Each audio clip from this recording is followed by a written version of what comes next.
కేంద్రంలో వక్ఫ్ బోర్డు బిల్లుని ప్రవేశపెట్టడం జరుగుతుంది. మరి ఈ బిల్లు ప్రవేశపెట్టడం వల్ల ముస్లిం మైనారిటీలకు వచ్చిన నష్టమేమి, వాళ్లకు కలిగే ఇబ్బందులు ఏమనేది ఈరోజు అన్నమయ్య జిల్లాలోని మదనపల్లికి సంబంధించి వైఎస్ఆర్సీపీ నియోజకవర్గ సమన్వయకర్త నిసార్ అహ్మద్ ఉన్నారు. ఆయన అడిగి మరిన్ని వివరాలు తెలుసుకున్నాం. ముఖ్యంగా ఇప్పుడు ఈ వక్ఫ్ బోర్డు బిల్లు పెట్టడం వల్ల ముస్లింలకు రాజ్యాంగం కల్పించిన ఏదైతే స్వేచ్ఛకు సంబంధించినది ఉందో దానికి సంబంధించి ఈ బిల్ ప్రవేశపెట్టడం వల్ల ఏమైనా ఇబ్బంది కలుగుతుందని అనుకుంటున్నారు. ఖచ్చితంగా ఇప్పుడు రాజ్యాంగంలో ఉండే ఆ రోజు డాక్టర్ బిఆర్ అంబేద్కర్ గారు రాజ్యాంగంలో ఆర్టికల్ 14 కానీ ఆర్టికల్ 25 పెట్టారు. అది వచ్చిందను అందరూ సమానంగా ఉండాలా, ప్రతి వాళ్ళకు స్వేచ్ఛ ఉండాలి ఉద్దేశంతో ఆర్టికల్ 14 ఆర్టికల్ 25 ఇది టోటల్ రాజ్యాంగ విరుద్ధము. దీనివల్ల ఏమవుతుందంటే టోటల్ ముస్లిమ్స్లో ఉండే ముస్లిమ్స్ టోటల్ ప్రాపర్టీస్ మీద అదర్ నాన్ ముస్లిమ్స్ వాళ్ళ ఇంటర్ఫీరెన్స్ ఎక్కువ అయిపోతుంది. ఇక్కడ వచ్చింది మా ప్రాపర్టీస్కు మేమే మైనారిటీస్ అయిపోతాము, అదర్ వచ్చింది ఖచ్చితంగా ఇది మా ప్రాపర్టీస్ అంతా వేరే వాళ్ళ చేతిలో పెట్టేసి మనము దిక్కులు చూసే పరిస్థితి వస్తూ ఉంది. అదేవిధంగా ఈరోజు క్రిస్టియన్ మిషనరీ ఇవి ఉన్నాయి, అదేవిధంగా దేవాదాయ శాఖ ఉన్నాయి, వాళ్ళవన్నింటినీ వాళ్ళ అండర్లో ఉన్నాయి. కానీ ఈరోజు మన పరిస్థితి ఏమంటే ఖచ్చితంగా ఇవి వచ్చిందనో ఇప్పుడు ఈ వక్ఫ్ బోర్డ్ అమెండ్మెంట్ బిల్ తరఫున టోటల్ మా పవర్ మా చేతిలో వెళ్ళిపోతా ఉంది. టోటల్ కలెక్టర్స్ కానీ ఇట్లా వేరే వాళ్ళ చేతిలో వెళ్ళిపోతా ఉన్నాయి. దీనికి మేము టోటల్గా అగెనిస్ట్గా చెప్తున్నాం.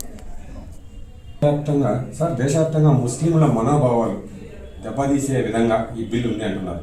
మరి దీనికి ప్రధానమైన కారణము సెంట్రల్లో మోడీ అని, అదేవిధంగా రాష్ట్రంలో చంద్రబాబు నాయుడు అని మీరు భావిస్తారా?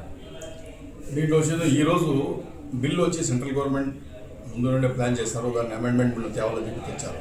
కానీ ఈరోజు పరిస్థితి ఎట్లుందంటే టోటల్ ఏ బిల్లు పాస్ కావాలంటే కూడా చంద్రబాబు నాయుడు కీలకంగా మారినారు. ఈరోజు చంద్రబాబు నాయుడు గారు కానీ నితీష్ కుమార్ గారు కానీ వీళ్ళు టోటల్ వచ్చిందని కీలకంగా మారారు. ఏ బిల్లు పాస్ కావాలంటే కూడా వీళ్ళు ఇది లేదే లేదు.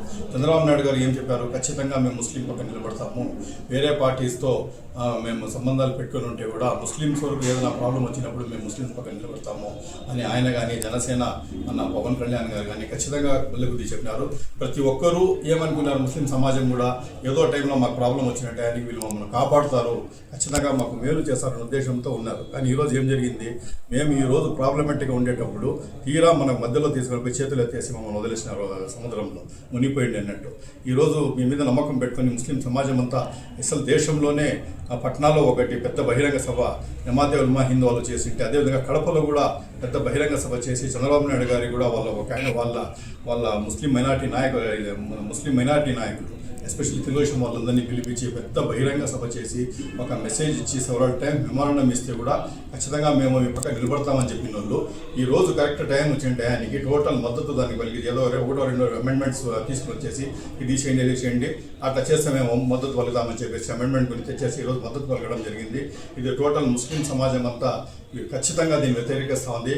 వీళ్ళు ఖచ్చితంగా ముస్లిం ద్రోహులుగా మిగిలిపోతారు చరిత్రలో అనేది ఖచ్చితంగా మేము చెప్పాలి. ద్రోహులుగా మిగిలిపోతారని కూటమి ప్రభుత్వంలో సంబంధించి అది బీజేపీ కావచ్చు, లేకపోతే టీడీపీ కావచ్చు, జనసేన కావచ్చు, దీంట్లో మీ మైనార్టీకి సంబంధించిన ఎమ్మెల్యేలు కానీ మంత్రులు కానీ వీళ్ళుతా ఉన్నారు. మరి ముఖ్యంగా మన మదనపల్లికి సంబంధించి అయితే మదనపల్లి శాసనసభ్యుడు స్వయంగా ఆయన ఒక మైనారిటీ. ఆయన మొన్న జరిగిన కడపలో జరిగిన సభకు కూడా ఆయన ఇక్కడ నుండి కొంచెం మద్దతు తెలపడం, ఇక్కడ నుండి బస్సులు పంపించడం ఇవన్నీ చేశారు. మరి ఈరోజు ఈ బిల్లు ఈ విధంగా అయితే అంటే యాజ్ ఏ మైనారిటీ లీడర్గా ఉండి ఆయన ఇక్కడ ఒక ఎమ్మెల్యేగా ఉన్నాడు కదా, మరి ఆయన ఈ బిల్లు విషయంలో ఎక్కడే కానీ అసెంబ్లీలో చర్చ జరపడంలో ఆయన విఫలమైనారంటారా, సఫలమైనారంటారా? జరిగింది. ఈరోజు యావత్తు ముస్లిం సమాజం వచ్చిందో మైనారిటీ నాయకుల మీద చూస్తూ ఉంది. ఈరోజు మైనారిటీ నాయకుల వల్లనే మీరు ఈరోజు నాయకులుగా ఎదిగినారు. ఈరోజు మీరు ఆ స్టేజ్కి పోయినారంటే ముస్లిం సమాజం పుణ్యమే మీరు ఈరోజు నాయకులుగా ఎదిగింది. కానీ ఈరోజు ఏం జరుగుతూ ఉంది, మీ వల్ల ముస్లిం సమాజం ఉంది కానీ మీ వల్ల ముస్లిం సమాజం లేదు. ముస్లిం సమాజం వల్ల మీరున్నారు. ఈరోజు ముస్లిం సమాజాన్ని చూసి మీకు టికెట్లు ఇవ్వడం కానీ మీకు మంచి పదవులు ఇవ్వడం కానీ అంతా జరిగింది. ఈరోజు దాన్ని మీరు విస్మరించేసి ఈరోజు టోటలీ మేము అగెనిస్ట్గా ఉండేటప్పుడు ఎందుకు మీరు చంద్రబాబు నాయుడు గారు కానీ పవన్ కళ్యాణ్ కానీ ఆ 2 పార్టీలు ఉన్న నాయకులు ఎందుకు వాళ్ళు చెప్పలేకపోయినారు? టోటల్ అందరికీ యావత్ దేశానికి తెలుసు చంద్రబాబు నాయుడు గారు ఏ పక్క ఓటేస్తే ఆ బిల్ పాస్ కావాలన్నా ఫెయిల్ కావాలంటే కూడా ఖచ్చితంగా చంద్రబాబు నాయుడు గారి ఇదే ఉంటేనే మద్దతు ఉంటేనే జరుగుతుందని దేశానికి తెలుసు. అట్లా టైంలో ఎందుకు మీరు ఆయన దగ్గరికి పోయి ఒక మెమరాండం ఇచ్చి ఆయన మనసును ఎందుకు మెప్పించలేకపోయినారు? మనకు జరిగే నష్టం ఏమి ఎందుకు చెప్పలేకపోయినారు? కాబట్టి ఈరోజు ముస్లిం సమాజం అంతా మీ పక్క ఏది చూపిస్తూ ఉంది. ఇది కానీ బిల్ పాస్ అయిపోయిందంటే మీరు ఏ రకంగా ముస్లిం సమాజాన్ని ఫేస్ చేస్తారు, ఏ రకంగా మీరు ట్యాకిల్ చేస్తారనేది కూడా మీరు ఖచ్చితంగా చెప్పాలా. మీరు కూడా దీనికి రెస్పాన్సిబుల్ అవుతారు. మీరు మీ తదుపరి యాక్షన్ కోసం డెఫినెట్లీ టోటల్ సమాజం వేచి చూస్తాం. సార్ ముఖ్యంగా మీరు అంటున్నారు ఈరోజు ఆ బిల్లుని చాలా మంది వ్యతిరేకిస్తున్నారని అంటున్నారు. మరి దేశవ్యాప్తంగా చాలా ప్రాంతాల్లో మైనారిటీలు ఈ బిల్లుని వ్యతిరేకిస్తున్న ఈ తరుణంలో మరి మొన్న మధ్యప్రదేశ్లోని భోపాల్లో మహిళలు ఒక ర్యాలీ చేసి జై మోడీజీ ఈ బిల్లుని సవరణ చేయమని వాళ్ళ రకంగా ఒక ప్రదర్శన చేశారు. మరి దీనికి మీరు ఏం సమాధానం చెప్తారు? ఇప్పుడు అది అంతా ఫ్యాబ్రికేటెడ్, ఇది అంతా టోటల్ వాళ్ళ ఇన్ఫ్లుయెన్స్ ఉండే చోట, వాళ్ళు ఇది చేసే చోట వాళ్ళు వాంటెడ్లీ మనుషులు పిలిపించేసి ముస్లిం మహిళలు ఉంటారు, వాళ్ళ అదర్ కమ్యూనిటీస్ వాళ్ళని కూడా నాన్ ముస్లిమ్స్ కూడా బుర్ఖాలు ఇప్పించేసి ఆడ తిప్పేసి మేము చేసామని చెప్తారు. ఇదంతా ప్రజలకు మభ్య పెట్టించే ప్రక్రియ తప్ప యాక్చువల్లీ ఏదో ఒక ప్యాకెట్ ఆఫ్ మనుషులు చెప్పేసే కాదు. ఇప్పుడు టోటల్ యావత్తు భారతదేశంలోని ముస్లిమ్స్ అందరూ వ్యతిరేకిస్తూ ఉంటే ఆ కేవలం భోపాల్లో ఒక చిన్న సంఘటన, ఒక 200, 300, 500 ఏదో ఒకటి కొంతమంది బుర్ఖాలు వేసుకొని తిరిగినంత మాత్రాన అది అంతా ముస్లిం సమాజానికి మేలు జరిగే ప్రక్రియ కూడా చాలా తెలియలేని పని. ఖచ్చితంగా ఇది టోటల్ ముస్లిం సమాజానికి కానీ ఆర్టికల్ 14, ఆర్టికల్ 25 రాజ్యాంగంలోని దానికి విరుద్ధంగా ఇది ఖచ్చితంగా తీసుకుని వచ్చిండే చర్య అని చెప్పి మేము ఖచ్చితంగా చెప్పగలం. సరే, మీరు అంటున్నారు సార్ ఇది ఏదో ఒక చిన్న ఆ చేసిన నిరసనలో కానీ ర్యాలీలో కానీ అంతా మొత్తం బూటకం ఉంది అని అంటున్నారు. మరి రాజ్యసభలో కానీ లోకసభలో కానీ మీ వైఎస్ఆర్సీపీ పార్టీకి సంబంధించి ఎక్కడే కానీ అంత స్థానంలో ఎంపీలు కానీ లేరు, లేదా ఒకవేళ కాంగ్రెస్ కూటమి ఉందంటే అట్లా కూడా లేదు.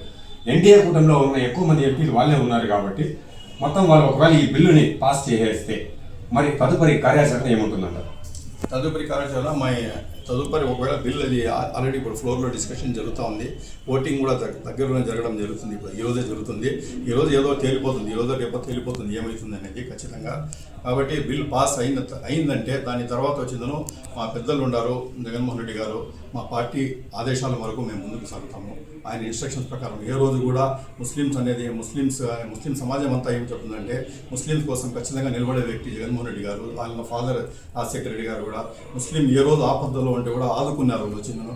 ఖచ్చితంగా మేము యాజ్ ఎ పార్టీ వర్కర్స్గా ఆయన ఆదేశాల ప్రకారం కాసుకున్నాము, ఖచ్చితంగా చేస్తాము.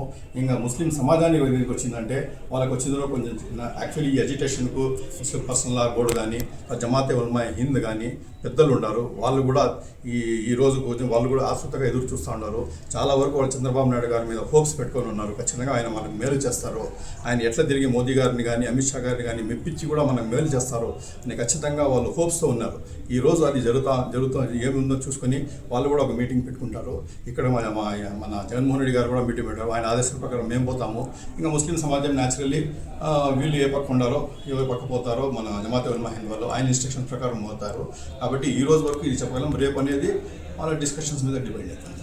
సార్ చివరిగా ఇంకోటి సార్, ఇప్పుడు కూటమి ప్రభుత్వం పెద్దలు ఏం చెప్తున్నారంటే ముస్లిం మైనారిటీలకు సంబంధించి సంక్షేమ పథకాలు కావచ్చు, వాళ్ళకు ఇచ్చే సీట్లు కావచ్చు, లేదంటే నామినేటెడ్ పదవుల్లో కానీ పూర్తిగా ఇప్పటిదాకా తెలుగుదేశం పార్టీని ఎక్కువ ముస్లిం మైనారిటీల పక్షాన్ని నిలబడింది. ఈ రోజు ఈ బిల్లు అనే దాన్ని పూచిగా చూపించి వైఎస్ఆర్సీపీ గవర్నమెంట్ ఎవరైతే ఉన్నారో వాళ్ళ అధికారంలో లేరు కాబట్టి ఈ రోజు మైనారిటీల మీద ఎక్కడ లేని ప్రేమ కురిపిస్తున్నారని అంటున్నారు. మరి దీనికి మీ సమాధానం?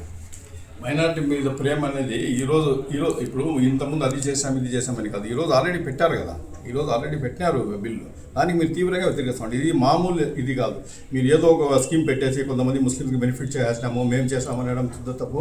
ఎందుకంటే జగన్మోహన్ రెడ్డి గారి కంటే ఎక్కువ చేసిన వాళ్ళు ఏమీ కాదు మీరు. ఎందుకంటే సంక్షేమ పథకాలు ఆయన చేసినంత 4% రిజర్వేషన్ కానీ ముస్లిమ్స్కు అన్ని రకాలుగా మళ్ళీ ఫీజు రింబర్స్మెంట్లు కానీ అన్ని రకాలుగా చేసి ఈరోజు ముస్లిమ్స్లో పేదరికం ఉంది అని చెప్పి దాన్ని నిర్మూలించాలంటే చదువుతూనే సాధ్యమని చెప్పి అన్ని రకాలుగా రిజర్వేషన్స్ కల్పించే వాళ్ళు ముందుకు తీసుకునే వ్యక్తి ఆయన వైఎస్ రాజశేఖర రెడ్డి గారు.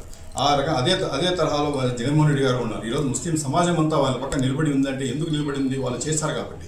ఈ రోజు కానీ మీరు చంద్రబాబు నాయుడు గారు మీ చేతిలో బాల్ ఉండింది, మీ కోర్టులో బాల్ ఉండింది, ఈ రోజు కానీ మీరు ఆ బిల్లుకు వ్యతిరేకంగా చేసింటే నిజంగా మీకు సువర్ణ అవకాశం టోటల్ ముస్లిం సమాజం అంతా మీ పక్క వచ్చే అవకాశం ఉండింది. కానీ ఇట్లా క్లిష్ట పరిస్థితుల్లో ముస్లిమ్స్ను మీరు చేయి వదిలేసినారు.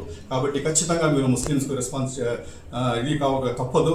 అదేవిధంగా ముస్లిం టీడీపీలో కానీ జనసేనలో ఉండే ముస్లిం లీడర్స్ కూడా దీనికి ఒక ఇది కావాలా, దాన్ని కూడా మీరు రియాక్ట్ కావాలా, ఏం చేస్తారనేది కూడా ముస్లిం సమాజం చూస్తూ ఉంది. కాబట్టి మీరు ఈరోజు ముస్లిం సమాజం కోసం నిలబడతారా లేదంటే కేవలం తెలుగుదేశం పార్టీ కోసం నిలబడతారా అనేది మీ వేచి, తెలుగుదేశం పార్టీ కానీ జనసేన పార్టీ కోసం నిలబడతారా అనేది టోటల్ ముస్లిం సమాజం వేచి చూస్తూ ఉంది.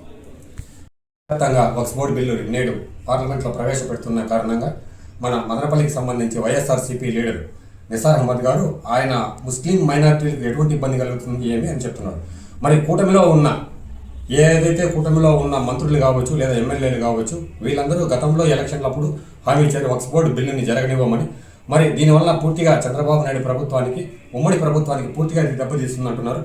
మరి రాబోయే రోజుల్లో మైనారిటీలు ఎవరి వైపు మొగ్గు చూపుతారనేది కాలమే సమాధానం చెప్తుంది.